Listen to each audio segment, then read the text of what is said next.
எல்லாருக்கும் வணக்கம். இன்னைக்கு நம்ம வீடியோவில் என்ன பார்க்க போகிறோம்னா, அதாவது விநாயகர் சதுர்த்தி பக்கமாக வந்தாச்சு. இன்னும் ஒரே வாரம் தான் இருக்குது.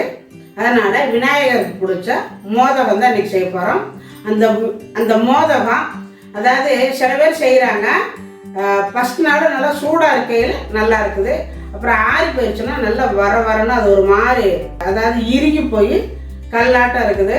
அந்த உள்ளே இருக்கிற இந்த சப்பிங் மட்டும் எடுத்து சாப்பிட்டுறாங்க. அந்த வெளியில் இருக்கிற மாவில் தூக்கி போட்டுறாங்க. அந்த மாதிரி இல்லாமல் நல்லா சாஃப்டாக, அதாவது இன்றைக்கி செஞ்சு மறுநாள் இருந்து சாப்பிட்டாலும் அதை எடுக்கும் பொழுது ரொம்ப சாஃப்டாக இருக்கிறது எப்படி அப்படிங்கிறத இன்றைக்கி நம்ம வீடியோவில் பார்க்க போகிறோம்.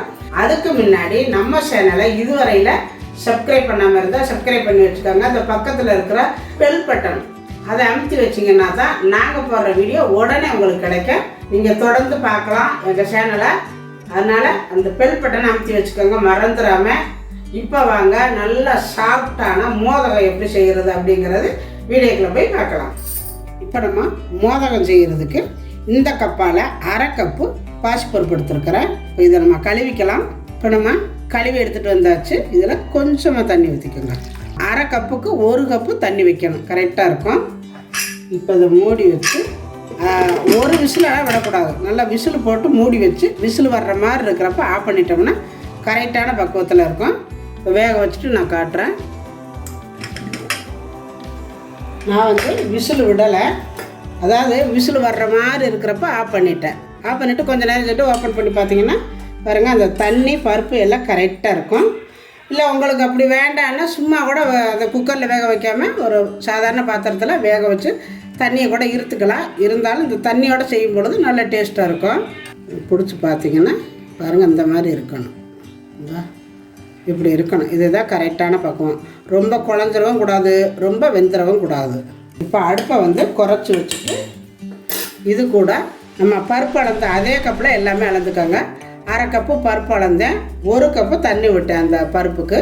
அதே மாதிரி 2 கப்பு தேங்காய் சிரவி வச்சுருக்கிறேன். தேங்காய் நல்லா வரக்காயாக சிரவி வச்சுக்கோங்க. இப்போ இந்த பருப்பு கூடவே இந்த தேங்காயை சேர்த்துக்கலாம். 1 கப்பு வெல்லம், உங்களுக்கு எந்த அளவுக்கு இனிப்பு தேவையோ எடுத்துக்கோங்க. போட்டுட்டு நல்லா கிண்டி விட்டுக்கோங்க. உங்களுக்கு இன்னும் கொஞ்சம் ஜாஸ்தியாக இனிப்பு வேணும்னா இன்னும் ஒரு 1/4 கப்பு சேர்த்து போட்டுக்கோங்க.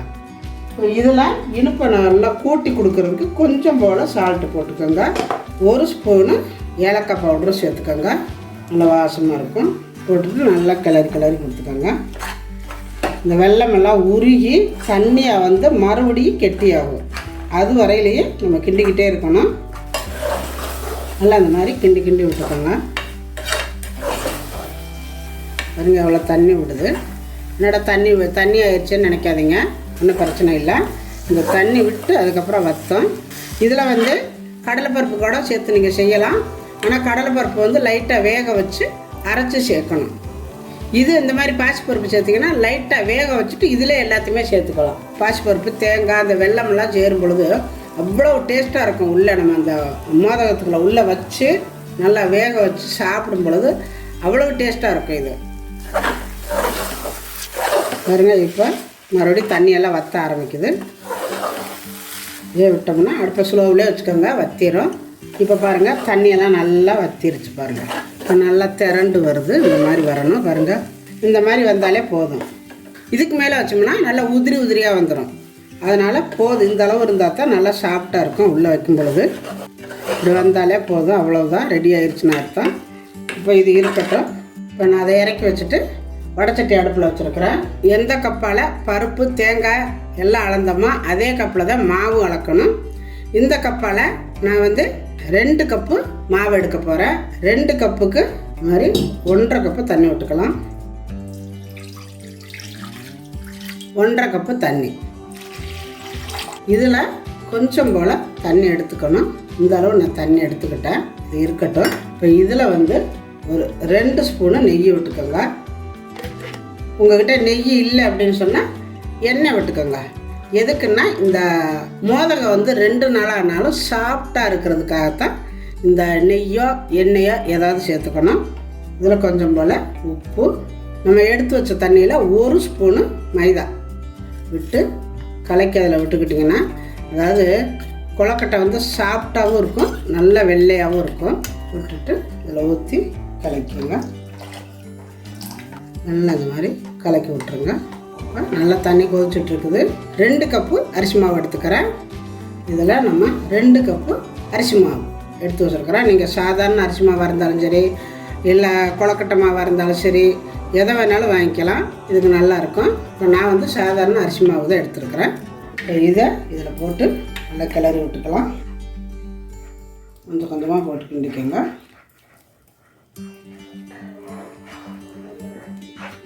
அடுப்பை குறைச்சி வச்சுக்கோங்க. மாவு போட்டு கிண்டையில் ஸ்பீடாக வைக்காதீங்க. அதாவது 1.5 கப்பு தண்ணி கரெக்டாக இருக்கும். இதுக்கு வந்து நல்லா இந்த மாதிரி கிளறி கொடுத்துக்கோங்க. இதிலே பாதி மாவு வெந்துடும். இப்போ தான் நம்ம கொழுக்கட்டை வச்சு ரொம்ப நேரம் அதையும் வேக விடக்கூடாது. சீக்கிரத்தில் இறக்கிறேன். அப்போ தான் அந்த வெள்ளை மாறாமல் நல்லாயிருக்கும். இல்லாட்டி சில இது பார்த்திங்கன்னா வதக்கையிலலாம் வெள்ளையாக இருக்கும். அதுக்கப்புறம் உள்ளே வேக வச்சுட்டு எடுக்கும் பொழுது கலர் மாறிடும். இதை அதுக்காக நம்ம ஃபஸ்ட்லேயே வந்து இதை நல்லா வதக்கிடணும். அடுப்பை குறைச்சி வச்சுட்டு நல்லா வதக்கிங்க. அவ்வளவுதான். இப்போ அடுப்பை ஆஃப் பண்ணிக்கலாம். இதில் இருந்தால் சூடாகவே இருக்கும். வேறு ஒரு பாத்திரத்துக்கு மாற்றிக்குவோம். இப்போ ஒரு பாத்திரத்தில் அப்போவே மாற்றிக்கணும். மாற்றி வச்சுட்டு கரண்டி போட்டு கிண்டி விடுங்க. உங்களுக்கு கையில் பிடிக்க வருதான்னு பாருங்கள். பிணையில் ரொம்ப கெட்டியாக இருக்கிற மாதிரி இருந்தால் லைட்டாக அதில் விட தண்ணி சேர்த்துக்கலாம். ஏன்னா நான் 1.5 கப்பு ஊற்றிருக்கிறேன். ஒவ்வொரு மாவு வந்து கரெக்டாக இருக்கும், ஒவ்வொரு மாவும் தண்ணி இழுக்கும். அதனால் நான் 1.5 கப்பு ஊற்றினேன். கரெக்டாக தான் இருக்குது.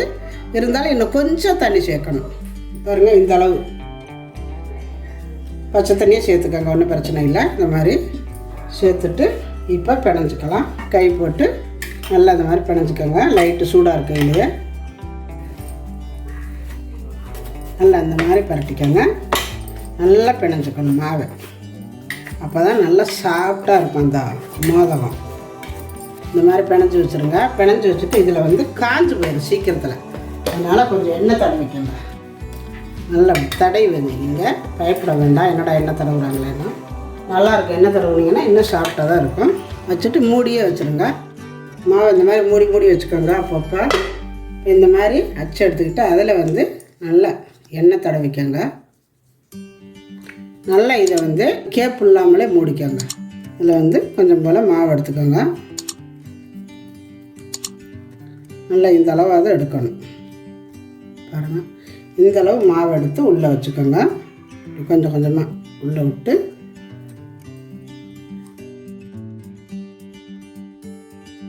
உங்களுக்கு நுழையிற உள்ளே பூர்ற அளவுக்கு கொஞ்சம் கம்மியாக உள்ளே வச்சுக்கோங்க. ஏன்னா நம்ம வந்து நடுவே குழி பறிப்போம். அதனால் பாருங்கள் இந்த மாதிரி. அதுக்கப்புறம் மேலே வர்றதை கூட எடுத்துக்கலாம். ஃபஸ்ட்டு நல்லா புல் பண்ணிடணும் உள்ளே. அப்போ தான் அந்த மோதகம் நம்ம பார்க்குறதுக்கு ரொம்ப அருமையாக இருக்குது பார்க்க. ஒரே மாதிரி வைக்கணும். ஒரு இடத்துல பெருசாக, ஒரு இடத்துல சின்னதாக வரும். அதாவது நம்ம அமுத்தி விடும் பொழுது ஒரு இடத்துல நல்லா அமுத்தி விட்டுட்டு ஒரு இடத்துல லேசாக அமுத்தி விட்டிங்கன்னா அது வந்து நம்ம உள்ளே வைக்கிற அந்த ஷப்பிங் வெளியில் வந்துடும்.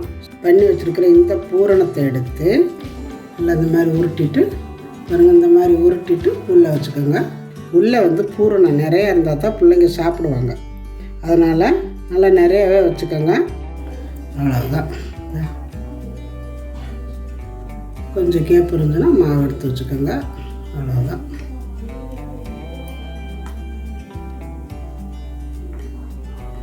இதில் வந்து நல்லா எண்ணெய் தடவிக்கணும். ஒவ்வொரு தடவையும் எண்ணெய் தடவிக்கணும். மாவை வச்சுக்குவோம்.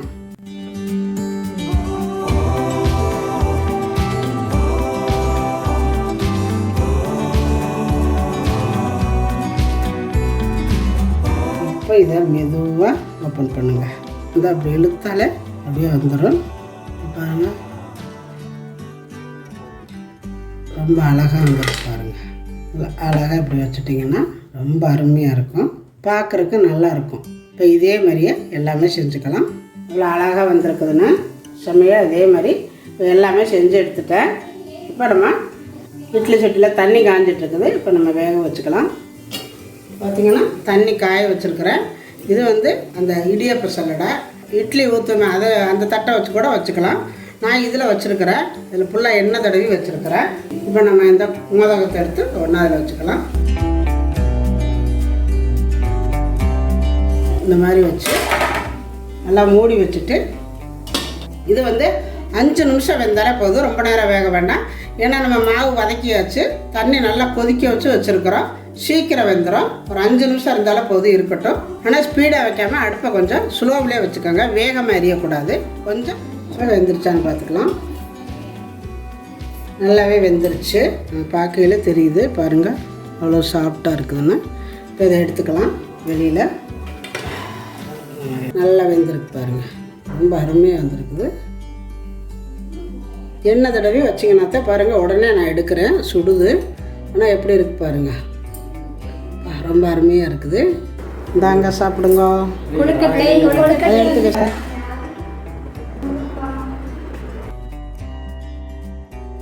இது நல்லா இருக்குப்பா, சாப்பிட்டு பாருங்க எப்படி இருக்குன்னு. சாஃப்டாக இருக்குதா ஹார்டாக இருக்குதா எப்படி இருக்குன்னு பாருங்க. செம்ம சாஃப்டாக இருக்கும், சூப்பராக இருக்கும். தம்பி ஒன்றுமே சொல்லலை, தியா மாதிரி சாப்பிட்டுக்கிறதுல கேட்டால் எப்படி பேர் சொல்கிறது அப்படின்பா. இல்லை நல்லா இருக்கு. இது வந்து நார்மலாக கொழுக்கட்டை வந்து ரொம்ப முதல்ல மேல் லேயர் வந்து ரொம்ப கடினமாக இருக்கும், கடிசாக. இது அப்படி இல்லை, நல்லா இருக்கு. புட்டை ஒன்று பூ மாதிரி வந்துருச்சு, ஆனால் பார்க்கும்போது தெரியல, தொட்டு புட்டாக தான் தெரியுது. சாப்பிடும்போது நல்லா சாப்பிட்டா நல்லா பூ மாதிரி நல்லா ஜாலியாக இருக்குது சாப்பிட்றது. ஃபர்ஸ்ட் அடசல் எடுத்துட்டேன், இப்போ 2வது அடசல்.